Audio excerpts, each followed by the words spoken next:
Trojan horse virus system को कैसे प्रभावित करता है? कई तरीकों से राजेश। चलो, मैं ट्रोजन वायरस के काम करने के कुछ तरीकों के बारे में बताती हूँ। एक black door Trojan infected computer में गलत कार्यों के लिए हमलावरों को दूर से ही अधिकार देता है।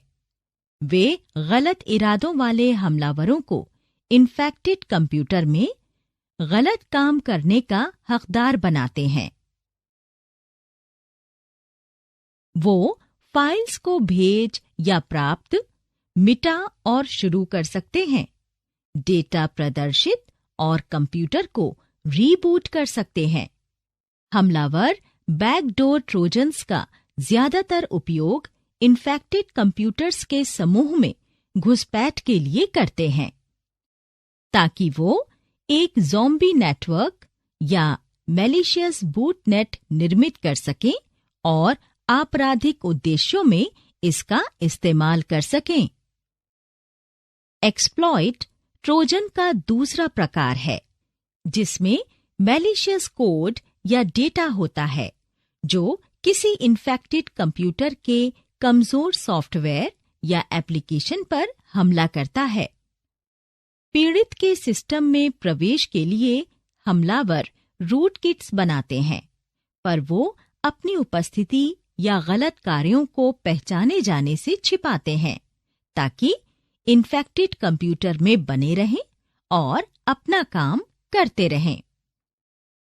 ट्रोजन बैंकर ट्रोजन का एक प्रकार है, जिसे उपयोगकर्ता के बैंक खाते, ऑनलाइन बैंकिंग सिस्टम और ई-पेमेंट गेटवे के जरिए डेबिट या क्रेडिट कार्ड की जानकारी हासिल करने के लिए बनाया गया है। ट्रोजन डीडोसर सेवाओं को इनकार करने और पीड़ितों के वेब एड्रेस को इन्फेक्ट करने के मकसद से बनाए जाते हैं। मालवेयर प्रोग्राम पीड़ित के इन्फेक्टेड कंप्यूटर से कई फॉर्म भेजता है और दूसरे कई इन्फेक्टेड कंप्यूटर्स को मिलाकर एक नेटवर्क बनाता है और हमलावरों को पूरी ताकत के साथ लक्ष्य वाले एड्रेस तक पहुंचाता है, उनके इनकार के बावजूद भी। ट्रोजन डाउनलोडर्स, जैसा कि नाम से लग रहा है, हमलावरों ने इसलिए बनाया ताकि लक्षित पीड़ित के कंप्यूटर में मैलिशियस प्रोग्राम्स के नए संस्करण को डाउनलोड या इंस्टॉल कर सकें। हमलावरों के ट्रोजन ड्रॉपर को बनाने का मकसद ट्रोजन्स या वायरसेस को इंस्टॉल करना और मैलिशियस प्रोग्राम्स की जांच में पकड़े जाने से बचना है।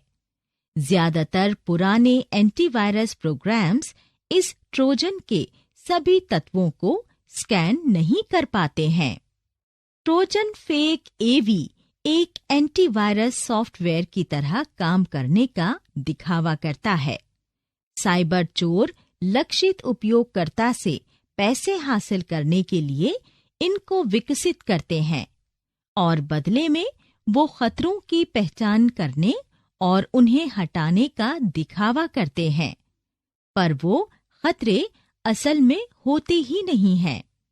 ट्रोजन गेम थीफ के मुख्य शिकार ऑनलाइन गेम खेलने वाले होते हैं और इसका पहला उद्देश्य उपयोगकर्ता के खाते की जानकारी चोरी करना है। ट्रोजन IM प्रोग्राम्स मुख्य रूप से Skype, Facebook messenger, ICQ, MSN messenger, Yahoo pager, AOL और दूसरी साइट्स पर उपयोगकर्ता के लॉगिन्स और पासवर्ड्स को हासिल करता है। ट्रोजन रैंसम पीड़ित के कंप्यूटर में डेटा से छेड़छाड़ के लिए बनाया गया है, ताकि सिस्टम ठीक तरह से काम न करने पाए और उपयोगकर्ता कुछ डेटा का उपयोग न कर सके। तब अपराधी डेटा में प्रतिबंधित प्रवेश की अनुमति और कंप्यूटर की कार्यशीलता को फिर सही करने के लिए पीड़ित से फिरौती की मांग करता है। ट्रोजन SMS प्रोग्राम्स पीड़ित के मोबाइल से दूसरे फोन नंबरों पर टेक्स्ट मैसेज भेजता है। ट्रोजन स्पाई प्रोग्राम्स, जैसा कि नाम से लग रहा है, जासूसी करता है कि उपयोगकर्ता कंप्यूटर का उपयोग कैसे करता है। उदाहरण के लिए, डेटा का पता लगाना, स्क्रीनशॉट्स लेना या चल रही एप्लीकेशंस की सूची निकालना। हमलावरों ने ट्रोजन मेल फाइंडर प्रोग्राम्स को पीड़ित के कंप्यूटर से ईमेल एड्रेस की जानकारी हासिल करने के लिए विकसित किया। धन्यवाद मैम। अब मैं समझ गया हूँ कि सिस्टम में वर्म्स के खतरे से कैसे बचना है। मुझे खुशी है राजेश, तुम सिस्टम की सुरक्षा से संबंधित कुछ भी पूछ सकते हो।